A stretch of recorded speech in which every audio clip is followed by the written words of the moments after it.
Hi, thanks for joining me today. The topic is spiritual minimalism. And first, I'd like to say hello to my listeners in Rogersville, Tennessee. I'm so excited to have you here.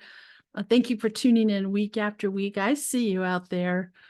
Let's jump into this. I'm just going to say for years, I have said that minimalism is part of spirituality. And I'm going to explain to you what I mean.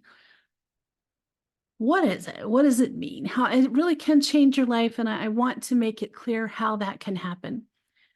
Part of a spiritual journey is coming to a point where you realize that material things are not fulfilling you. You pull back from the rat race and begin to focus on the aspects of life that truly matter. During this time, many people find themselves getting rid of stuff. I know I did and do. And I'll share that with you later. But people realize that having clutter around them is uncomfortable. It affects them energetically, and certainly it makes it difficult to focus. So they might put things away. Let me turn the light up a bit, it's a little dark. Donate a bit, keep the house cleaner. As they continue their spiritual journey, they feel moved to reduce the stuff around them even more. It does become stuff, not cherished belongings, but just stuff. And for some people, they reach a point where they even want a smaller home as well. And I believe that that's part of why the tiny home movement is growing. It's not just about paying less rent, but having lower rent and utility costs does free people up to have more fun in their life, to pursue their interests, save money, take classes, go on retreats, find themselves, live life more fully.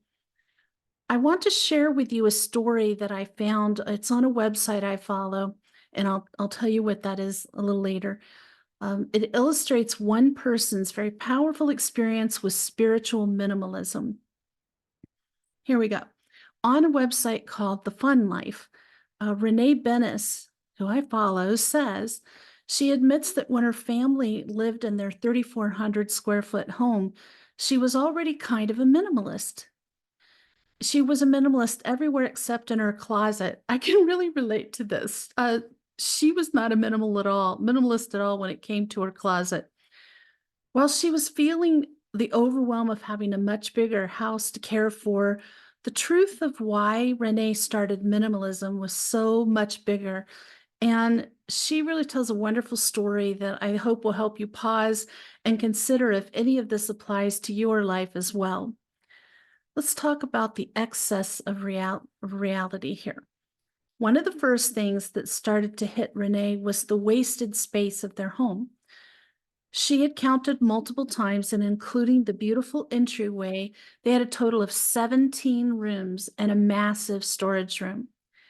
Now they have 9 rooms, and 3 of them are basically one cozied up space, so like a great room. Her entire life, she had dreamed of having a beautiful, grand home like this. It was everything she'd always fantasized about, especially whenever she saw someone who had a home like that. In her mind, people who owned these big houses were further along than her. They were happier and better off. They'd made it, and this was happily ever after.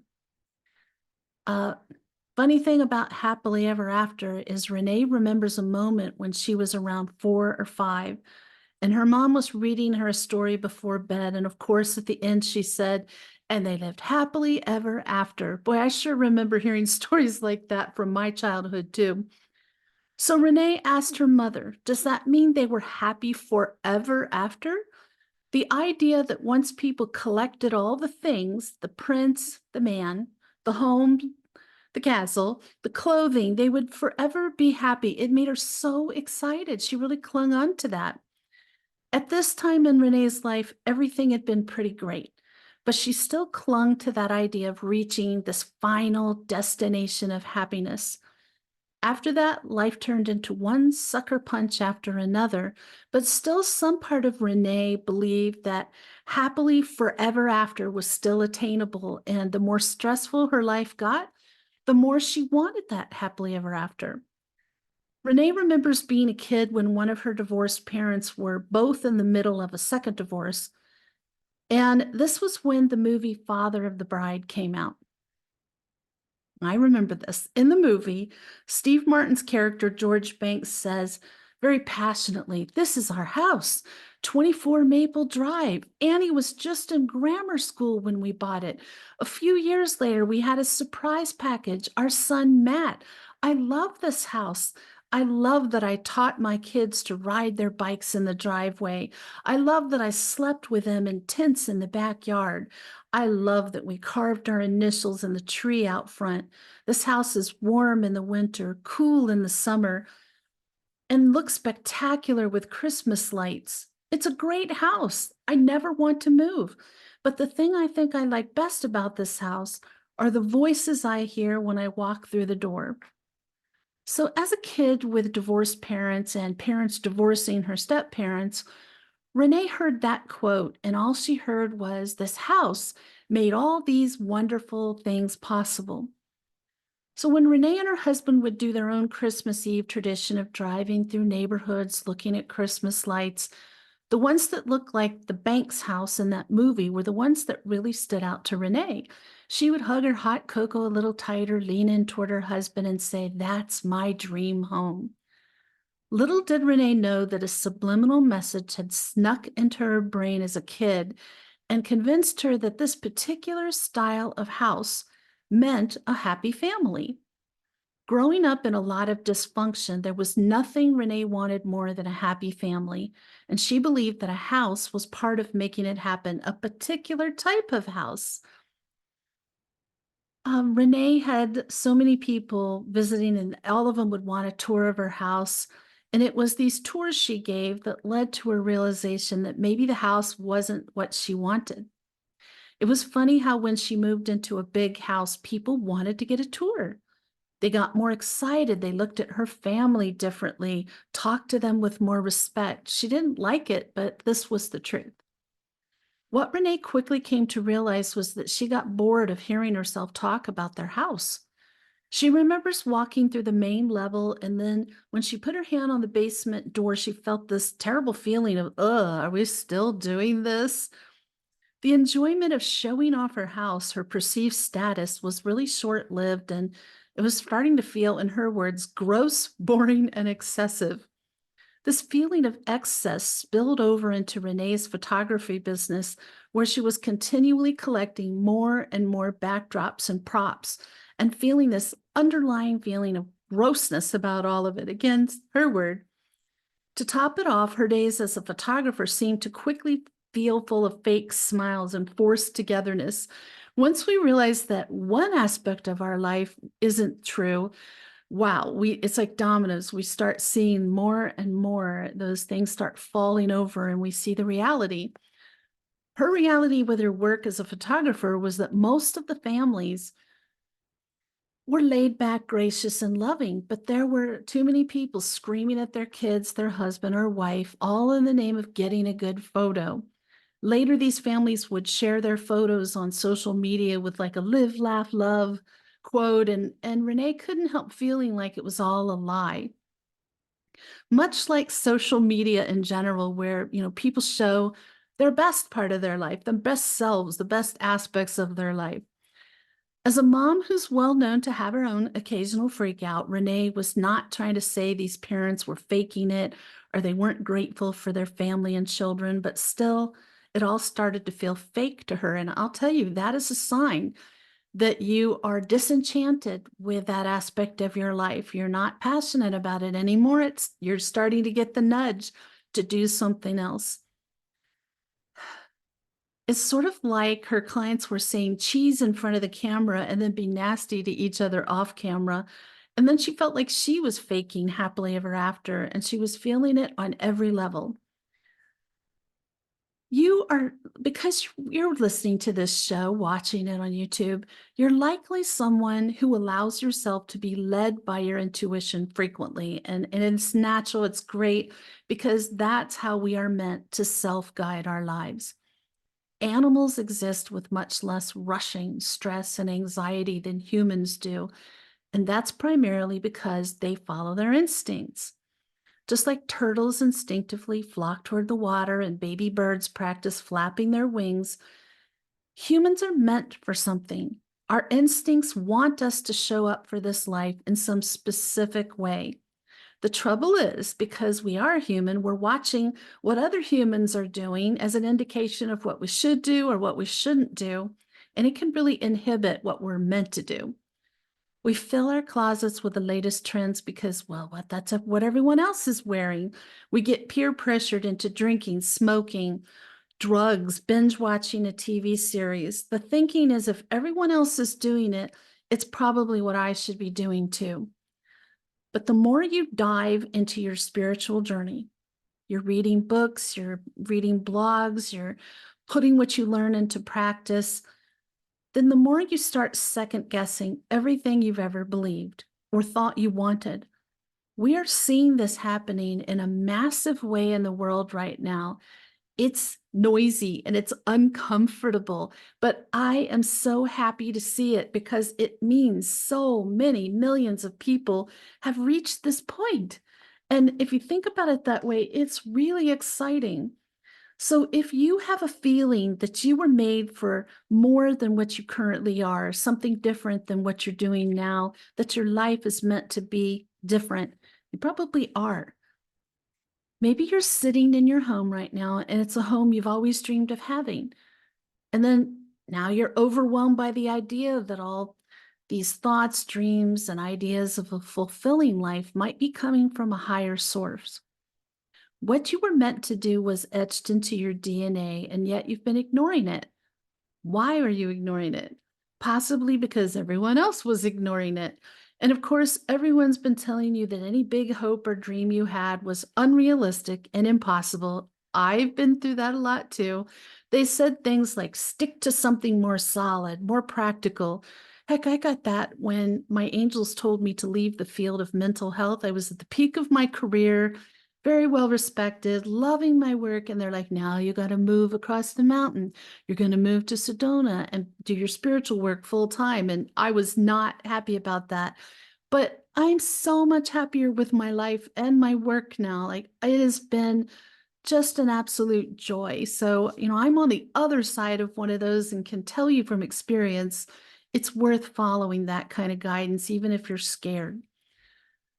The thing is that when you get to this point on your spiritual journey, all of that kind of practicality can leave you feeling like you're drowning. You're just doing what everyone wants you to do, what everyone thinks you should do, what everyone else is doing. It's like you've been gaslit into believing that where you were was where you belonged. But that's really not necessarily true, really very rarely true. Every fiber of your being might fight you on the idea that maybe you really do have a purpose. A small voice inside keeps whispering hope. What if you just tried? What if you attempted living life how you really want to? Things might fall apart, yes, but they kind of already were. So you might as well try. I can tell you that things will come back together in a new, improved way you cannot even imagine. This is where spiritual minimalism really comes into play. If I had been filling my life up with what everyone else said I needed, I would be an English professor at a university. If I was dressing for everybody else in my life, I'd be sporting conservative outfits and muted shades. You can see that is not me. If I was chasing what everyone else said I should go after, I'd be working for a corporation, driving a fancy car and have a house full of the newest electronics. But that's not in alignment with who I am now. Those things just don't excite me. So where to begin? If you want to start with one room and make a big difference, consider heading to your closet, or a closet even, like a coat closet is a good place, or a pantry. Coat closet's easier.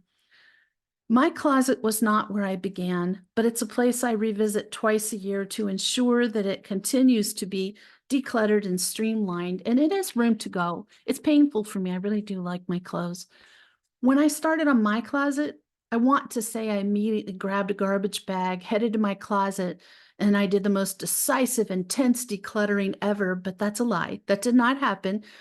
I've done it in stages because I love my clothes. I removed a third of my clothing from the closet and my shoes and accessories, and I gave them away or donated anything that doesn't suit me anymore, things didn't fit great, and items I hadn't worn in a long time. I mean, let's face it, my daughter and my sisters get on me because I had quite a bit of clothing from the 80s and 90s. They're like, oh my gosh. And yes, styles do roll around again, but what's the likelihood of a cropped pant, leopard jumpsuit coming back into style again? Yeah, that's for real. That's not made up. So those things are now gone. All my family will be glad to hear those things are gone. And I only kept the items that made me feel the most comfortable or happy to be in. I'm at an age where comfort is absolutely most as important as style. But those things I gave away, that was an impressive pile. And it made me feel really proud of myself that I could let go of that, because it is being ready to let go of memories, of hopes, some hopes that are unrealistic. Am I going to lose 3 dress sizes at this point? Probably not. Get rid of those things. What are you doing? So I got rid of the rest, and it felt great to have the energy attached to these things that I didn't need anymore just be out of my home. It also felt really good to see my friends happily go home with an armload of new clothing that they loved. It was a win-win. Currently, I'm in what I call self-imposed clothing freeze, and I began this last year. I don't know how long this will continue, but it feels good and right for now. I do not buy any clothing, shoes, handbags, or accessories or jewelry unless something imperative to my core wardrobe wears out. It hasn't happened yet, and it's been about 9 months, but I'm holding fast and it feels good. Like, part of it is self-control. Part of it is making myself realize things will never give us what we're looking for. Things will never fill up that void inside. Whatever it is, it's different for all of us. What we're looking for is not in those things. So that is just so important. And until you stop accumulating those things, you can't realize what it is you're really trying to find and put your energy and time into fulfilling that. If you decide to do something like a clothing freeze, it's okay to swap clothing with someone. You give them a top or a pair of pants, they give you a top and a pair of pants or a pair of pants. As long as your wardrobe is not expanding, it can stay the same and you're still on a freeze. So I want to get back to Renee's story because I found it so compelling, and I'm going to tell her that I'm talking about this episode. I'm hoping to get her on the show because I'm so passionate about what she's passionate about. She says the continual letting go process brought her to an epiphany one day, a moment that would forever change her life.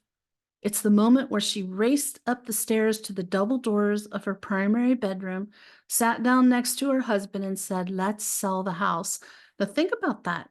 That is huge for a woman who's living in her dream home, the home she has fantasized about since childhood. And she's come to the conclusion that they need to sell the house. That's so brave. So it's not that she thought moving would save them, and she didn't blame all of her problems on the house. It was simply that Renee realized what mattered the most to her the entire time had been her family, having her family with her. And that close family unit that George Banks was really talking about in Family of the Bride was what Renee wanted. It's what she'd always wanted. And it usually is like that. We're chasing an emotion, or we're chasing security, we're chasing a feeling, we're chasing a situation, not items. Coming from a repeatedly broken home as a child left Renee desperately wanting a solid family unit, and the big house wasn't helping. Her family members were spread further apart than ever before. I grew up in a family of 7, and we had some very large houses. And I know what she's talking about. Like, sometimes that was good because I like to read and I liked quiet. But sometimes the house was so big that if you yelled out, nobody could hear you. And so we did spend, like, I'm in my room and my sister's on another floor of the house, and the two youngest are down in the bottom floor playing with toys, and our parents are watching TV, and we're very spread apart.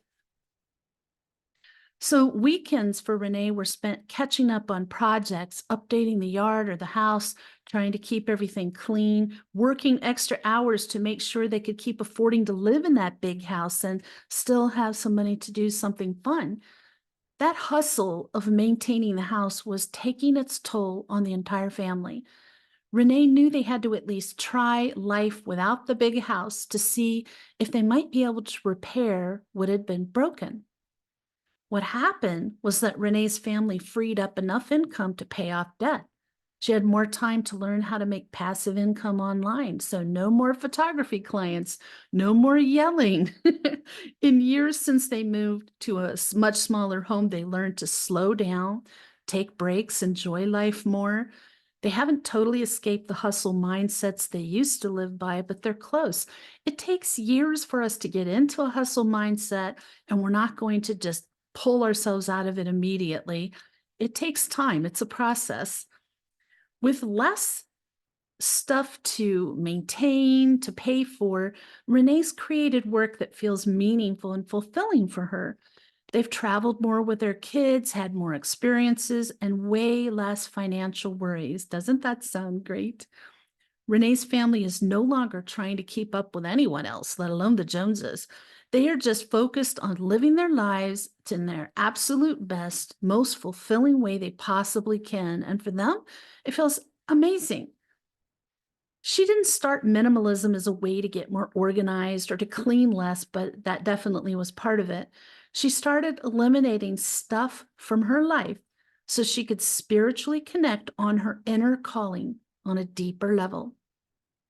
I suspect that many of you listening now can relate to this. We can find ourselves in the self-built prison, and that means we can break out when we're ready. We put ourselves in, we can get ourselves out. That's the nice thing about accepting personal responsibility for where you are in life right now. You got yourself there, you can get yourself out. It's not that material wealth is a bad thing, but if it's running your life and you find yourself hustling to keep up, then you're living out of alignment. That's not good for you personally or spiritually.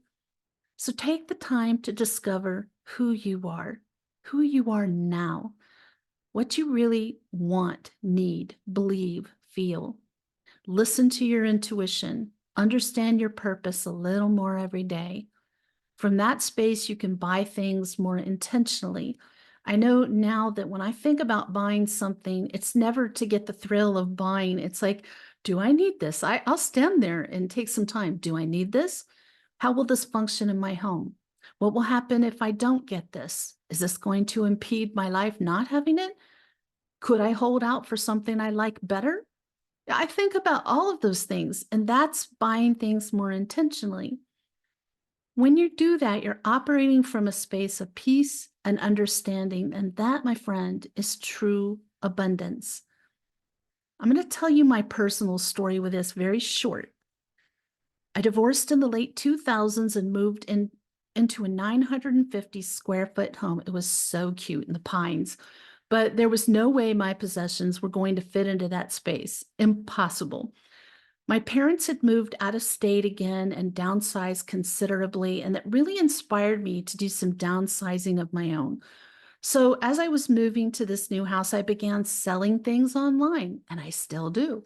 I donated some as well. And shortly after that, I moved again. It was the beginning of way too many moves in an 8-year period, exhausting.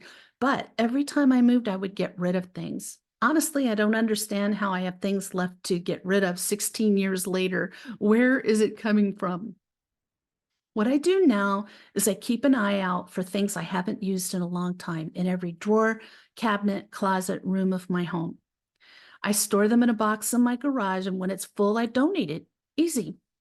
This week, I took a load of books, DVDs, and Xbox games. I don't even play Xbox to the local library and donated them. They have a whole section of that. I took blankets and food to the Homeless Coalition and 2 full carloads to a local donation center of household things that I don't need this. Each time I do this, I feel the energy in my home lift. It's palpable. And what I feel as I get rid of these excess things is joy every time. It's exciting. I plan to downsize to a home about half the size of my current one in about 3 years. I don't need this much space. I don't want to clean it.